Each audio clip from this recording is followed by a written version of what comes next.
Tila bumalik ang alaala ng pandemic lockdown sa isang universidad sa Pampanga kung saan maraming estudyante at tauhan ang tinamaan ng mga malatrangkasong sakit. Halos 2 linggo na silang walang face-to-face classes at ibinalik ang ilang health protocol tulad noong pandemya. Nakatutok si June Veneracion. Bakanting mga classroom, hallway at iba pang pasilidad.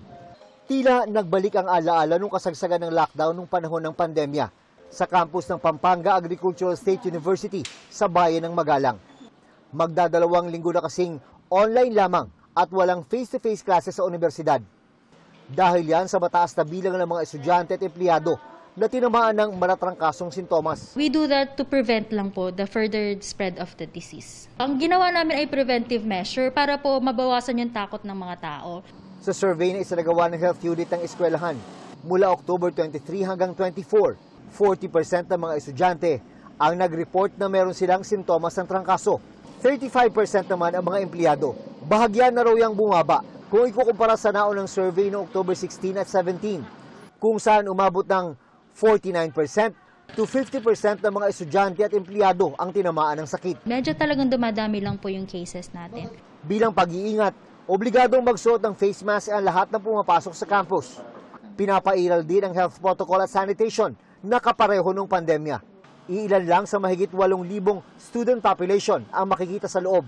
Karamihan mga nakatira sa campus dormitory. Na-delay din po sa... Dapat po kasi may mga exams po na iti-take. Na-adjust po lahat ng mga pinaprepare pong mga kailangan pong gawin during po nung last 2 weeks po. Skeleton staff lang din ang pumapasok.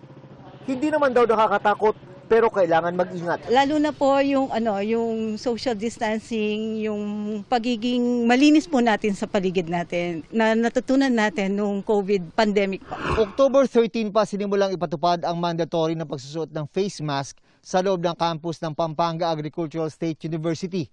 At para maiwasan na lumala ang hawahan ng sakit, magpapatuloy ito hanggang matapos ang semester sa huling linggo ng Nobyembre. Pero sa susunod na linggo, balik na ang face-to-face classes sa universidad. Sabi ng Health Department, ipinapaubayan nila sa mga institusyon at paaralan ang anumang ipaiiral na patakaran.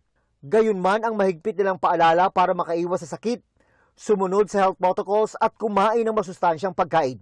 Para sa GMA Integrated News, June Veneracion, Nakatutok, 24 Oras. Salamat.